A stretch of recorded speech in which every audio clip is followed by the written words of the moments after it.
Kelly, you've heard so many different words that Steve has uttered.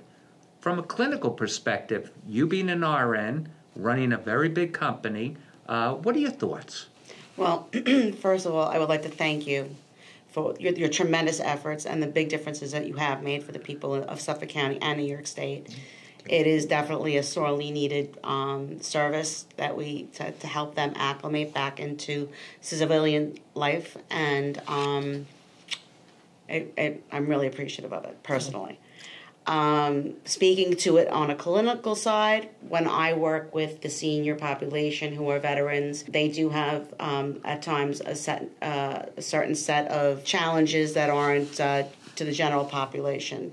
Usually they do suffer from lack of socialization, feelings of despair, and trying to adjust to civilian life, even still in the senior years. There's a big disparity between civilian life and military life, and we're all aware of that if you've been in the military. There's just a huge difference.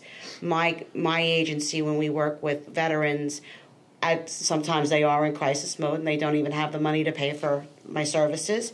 There are wonderful programs available federally called the VA Aid and Attendance Program. We do help them access that going through the VA system, and that can bring them anywhere from $700 to a little bit over $2,000 a month in funds to their homes if they're over 65 years old, for them or a surviving spouse, and if they had served during wartime on foreign soil. So this is a benefit that a lot of them aren't aware of, especially in their senior years, that they can access to bring in companions to come and help them with the socialization part. Talk with them, bring them out, bring them on walks, bring them to the VA, bring them to the VFW hall, or whatever important thing is to them. Where they meet with other veterans. There are a bunch of different organizations and ways. There's motorcycle clubs and everything. So there's a lot of ways that they get together. And so we help them access that, and I like to see that they get the help that they need in their homes. I've had one client in particular who was like 99 years old, still burning a coal wood stove in his home, and had no clue that he had the ability to have somebody in the home with him a few days a week to help, just even take him out for his bagels in the morning. Loved his bagels and his coffee. That went a long way to improving his mood and his outlook on things, and just happier.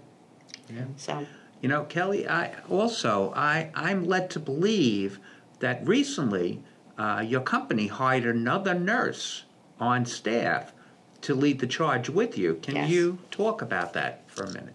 Brianne? Yeah. Brianne is, she's our new director of case management.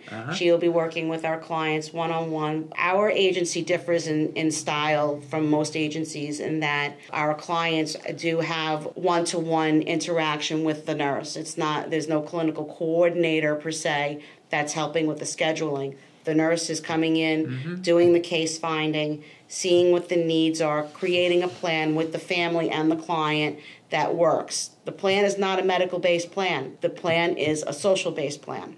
We can do things like med reminders and meal preparation and diet, making sure the diet's good, exercise, making sure they're getting out and walking and they're drinking the proper amount of water, and between all these different non-medical modalities, we do increase their thriving at home and the ability to stay at home longer and in a much healthier way, and with reducing frailty.